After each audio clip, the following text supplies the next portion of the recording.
नमस्कार विद्यार्थी मित्रांनो, मॅथ्स एक्सप्लोरर या यूट्यूब चॅनलमध्ये आपणा सर्वांचं स्वागत. आपण शेवटच्या व्हिडिओमध्ये प्रॉब्लेम सेट 1 मधील पहिले 6 क्वेश्चन्स सॉल्व्ह केलेले आहेत. सो आत्ताच्या व्हिडिओमध्ये आपण क्वेश्चन नंबर 7 पाहतोय. तर क्वेश्चन नंबर 7 काय दिलेलं आहे पहा. Represent the union of two sets by Venn diagram for each of the following. म्हणजे इथं आपल्याला दिलेले जे सेट्स आहेत त्यांचा युनियन सेट जो आहे आणि वेन डायग्रामच्या साह्याने तो रिप्रेझेंट आपल्याला इथं करायचा आहे. सो इथं बघा, सेट ए दिलेला आहे, elements in curly bracket 3 4 5 7 and set B in curly bracket 1 4 8. Okay, so union set याचा काय होणार, A union by B is equal to all the elements are included here, but only those are the double elements, only we have to take here single times. So 1 3 4 is double here. Okay, so only single time 5 7 and 8. This is the union set. Okay, 1 3 4 5 7 8. आता याचा आपल्याला Venn diagram काढायची आहे. खूप easy असते Venn diagram काढणं. एक set काढायला लागणार ए आणि याच्यामध्ये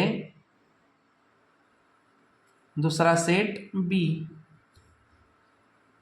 ए and B. Okay, so A set मधील असणारे जे एलिमेंट्स आहेत 3 5 7 आणि जो कॉमन एलिमेंट असतो तो दोन्ही सेटचा मिडलला आपण लिहित असतो, इकडं 1 and 8. This is the Venn diagram from their union sets. Then next P set A, B, C, E, F and L, M, N, E, B. This is the Q set. आता या दोन्हींचा आपण पहिला वेन डायग्राम युनियन सेट लिहूया. P union of Q is equal to, तर हे common दोन्ही एकत्र येणार, A B C D नाहीये, E F, then I have write below L M N. Okay, L M N. These are the all elements I have take here. Which are the two are double? E and B. These are the two common are here. So आता याचा union set आपणाला Wien डायग्रामने दाखवत असताना आपण कसं काढणार, इथं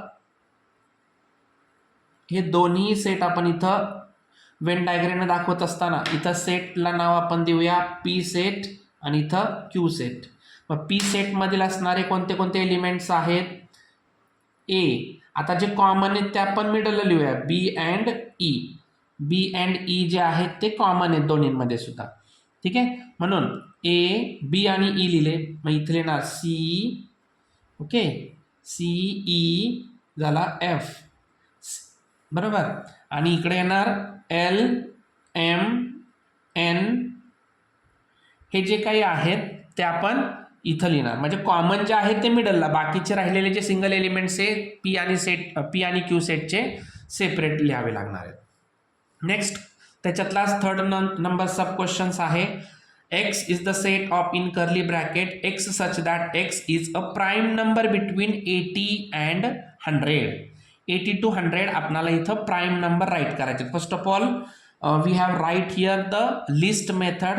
so X is equal to what are the prime numbers from 80 to 100?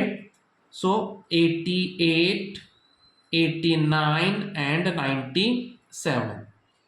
Okay, then set B, set y such that y is an odd numbers between 90 and 100. 90 आणि 100 च्या मिडलला असणारे ऑल जे ऑड नंबर्स आहेत इथं आपण राईट करणार. So 91 93 95 97 99. Okay, so आता याच्यापासून आपण याचा युनियन सेट काय लिहिणार, X union by Y in curly bracket 88 89 91 93 95 97. Okay, 97 बघा डबल आहे इथं आणि 99. सो आता याची आपण वेन डायग्राम काढताना कशी काढणार, तर याच्यामध्ये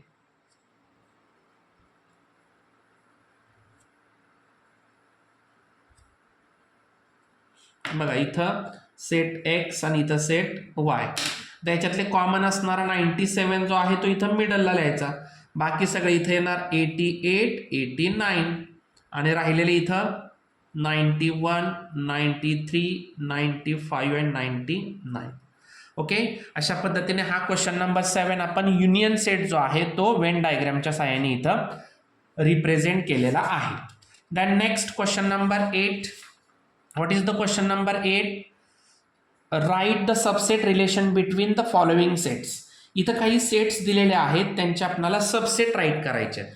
सो इथं बघा, इथं दिलेल्या सेट्सचे मी इथं फिगर पण ड्रॉ केलेले आहेत की जेणेकरून तुम्हाला याचे सबसेट लिहिणं खूप इझी जाणार आहे. एक सेट ऑफ ऑल क्वाड्रिलॅटरल्स. आता क्वाड्रिलॅटरल्सचे जेवढे काही टाईप्स आहेत ते सगळे क्वाड्रिलॅटरल्स याच्यामध्ये येतात. बघा कोणते कोणते विशेषतः, तर rhombus, square, parallelogram and rectangle. Okay, so this is the X set क्वाड्रिलॅटरल्सचा. So Y set of all rhombuses. आता रोम्बस, सेट ऑफ रोम्बस. आता रोम्बसची प्रॉपर्टी काय आहे? All sides are congruent. Okay, all sides are congruent. ठीक आहे, and other properties are also there, but here only we have to take the sides and angles property. Then set of S, set of all squares. आता याच्यामध्ये square आलेला आहे. आता स्क्वेअरची property आपल्याला माहिती आहे, all sides are congruent as well as all angles are 90 degree. Their diagonals are also congruent. Okay, then next set of all parallelograms. आता पॅरलोग्राम्सची प्रॉपर्टी आहे काय, तर opposite sides are congruent. Okay, their opposite sides are congruent, their diagonals are perpendicular to each other. ती property आहे, पण त्या डायगोनल्सच्या property आपण इथं नाही आत्ता यूज केल्या तरी चालणार आहे. Then next set of all rectangles. Set of all rectangles. आता रेक्टँगल्सची प्रॉपर्टी काय आहे, opposite sides are congruent as well as their all angles are 90 degree.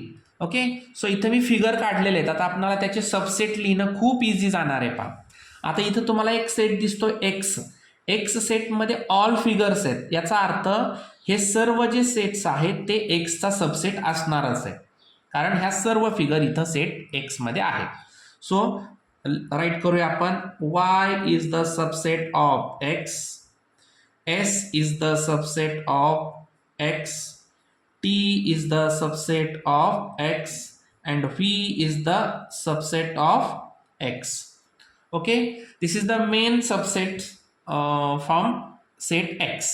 Then next, पहा आता इथं आपण आता कोणते इतर आणखी सबसेट्स होऊ शकतात पहा, तर इथं सेट S जो आहे स्क्वेअर हा व्हीचा आहे, कारण आपल्याला स्क्वेअर आणि रेक्टँगल्स मधील काही ज्या प्रॉपर्टीज आहेत ते इक्वल आहेत, म्हणजे इथं स्क्वेअर हा रेक्टँगलचा सबसेट होतोय. So S is the subset of V. Okay, S is the subset of V. आणखी बघा आता वायची असणारी रोम्बसची प्रॉपर्टी आणि पॅरलोग्रामची प्रॉपर्टी कोणती, तर opposite sides are congruent. Okay, same. So इथं आपण ही सुद्धा घेऊ शकतो, Y is the subset of T.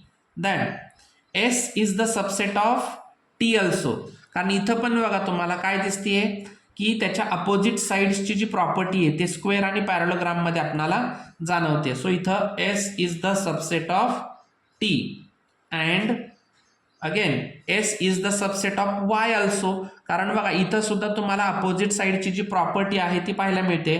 S is the subset of Y and V is the subset of T also, कारण इथं सुद्धा अपोजिट साइडची प्रॉपर्टी एकमेकांशी इथं लागू होते. So V is the subset of T. अशा पद्धतीने अनेक सबसेट्स हे एकमेकांचे इथं आपल्याला पाहायला मिळालेले आहेत. This is the question number 8. Then next question number 9. If M is any set, then write M union of phi set and M intersect by phi set. आता phi set म्हणजेच आपण कोणता सेट इथं सपोज करतो, तर empty set असतो तो. Okay, तो असतो एम्प्टी सेट. म्हणजे इथं आपल्याला M हा कोणताही एक सेट इथं घ्यायचा आहे आणि त्याच्यावरून आपल्याला M union by phi set म्हणजेच एम्प्टी सेट आणि M intersect by empty set इथं आपल्याला प्रूव्ह करून दाखवायचं. सो पहिला आपण एक सेट घेऊया, एम सेट कोणताही घेऊया. समजा आपण first 4 prime numbers natural numbers घेतले 1 2 3 अँड 4. हे समजा आपण एम सेटसाठी आपण फर्स्ट 4 नॅचरल नंबर्स घेतले आणि आपल्याला माहिती आहे की फाय जो असतो तो एम्प्टी सेट असतो. ओके, हा एम्प्टी सेट असतो, म्हणजेच इथं जो फाय सेट आहे तो असणार एम्प्टी सेट. ठीक आहे. मग आता याची आपण वेन डायग्राम कशी काढणार बघा. आता याची वेन डायग्राम काढत असताना या दोन्ही सेटची वेन डायग्राम आपण इथं ड्रॉ करूया. पहिली बघा, एम सेट मधील असणारे कोणताच एलिमेंट्सचा फाय सेटमध्ये नाहीये, म्हणजे इथं हे सर्व सेट्स जे आहेत एम सेटचे 1 2 3 अँड 4 इथं राईट करावे लागणार. आणि हा फाय सेट जो आहे तो ॲज इट इज लिहावा लागणार, कारण याच्यात एकही सेट नाही आणि दोघांमध्ये कॉमन कोणीच नाहीये, म्हणजे इथं पूर्ण हा एम्प्टी सेट राहणार आहे M intersect by phi set. Okay, so आता इथं बघा, M union of phi set is equal to, आता यांचा युनियन सेट काय होणार, ऑल एलिमेंट्स दोघांमधील, तर त्याच्यातले फक्त सेट एम मधीलच सर्व सेट्स एलिमेंट्स येणार आहेत. मग इथं therefore M union by phi set is equal to कोणाशी इक्वल राहणार आहे, तो एम सेटशी इक्वल राहणार आहे. कारण इथं दिसतंय आपल्याला बघा, M union by phi set is equal to M set. And then पुन्हा बघा, आता M intersect by phi set जर बघायचं म्हणलं तर बघा, आता या दोघांमध्ये इंटरसेक्ट म्हणजे कॉमन आहे का, काही काहीच नाही, म्हणजे तो काय एम्प्टी सेट म्हणजेच फाय सेट. बघा, म्हणजे M intersect by phi set is equal to phi set, असे हे दोन्ही पण आपल्याला इथं सेट मिळालेले. खूप इझी होता हा. आता त्यानंतर नेक्स्ट आहे क्वेश्चन नंबर 10. आता क्वेश्चन नंबर 10 मध्ये काय दिलंय पहा, खूप इझी एक वेन डायग्राम दिलेली आहे तुम्हाला. Observe the Venn diagram and write the given sets. कोणते सेट्स लिहायचे आपल्याला या वेन डायग्रामवरून, universal set, set A, set B, set A union by B and set intersect by B. ठीक आहे. सो आता पहिला आपण युनिव्हर्सल सेट राईट करूया. Universal set means all the elements are included in the universal set, all that elements which are included in the rectangle. So 1 2 3 4 5 7 8 9 10 11 and 13. Okay, all the elements in the rectangle, all the elements in the rectangle. Okay, then next set A. Set ए मधील असणारे elements 2 3 1 5 and 7. इथं तुम्ही कसेही right करू शकता, याला काही बंधन नाही आहे की तुम्ही सिरियलीच राईट केले पाहिजेत म्हणून. 2 3 1 5 अँड 7.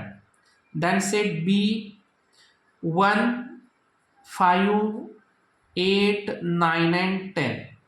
ओके, आता हे 1 अँड 5 सेट ए मध्ये पण येणार आणि 1 अँड 5 सेट बी मध्ये सुद्धा येणार. देन ए युनियन बाय बी. आता ए युनियन बाय बी काय होणार आहे, तर सेट ए मधील आणि सेट बी मधील सर्व एलिमेंट्स याच्यामध्ये येणार आहेत.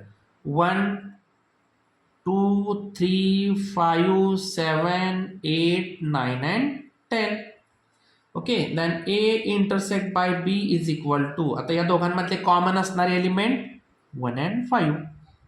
खूप इझी होता हा सुद्धा क्वेश्चन. फक्त आपल्याला इथं सेट लिहायचे, युनियन सेट आणि intersect by set. Then question number 11.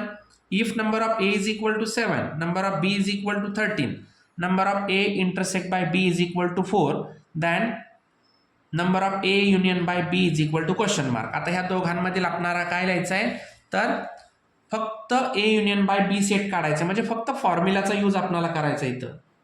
We know number of A union by B is equal to number of A plus number of B minus number of A intersect by B. Number of A 7, number of B 13, number of A intersect by B 4 आणि आपल्याला काढायचा आहे number of A union by B. खूप easy question आहे हा. 13 + 7 20 - 4 means 16. So खूप easy question होता हा. फक्त फॉर्म्युला लक्षात आला पाहिजे तुम्हाला, फॉर्म्युलामध्ये किमती टाकायच्या. Okay, this is the last question of our problem set. So अजूनही आपण चॅनलवरती नवीन असाल तर चॅनलला लाईक करा, शेअर करा, सबस्क्राईब करा आणि बाजूच्या बेल आयकॉनवरती क्लिक करा, म्हणजे तुम्हाला सर्व व्हिडिओची नोटिफिकेशन मिळून जाईल. धन्यवाद.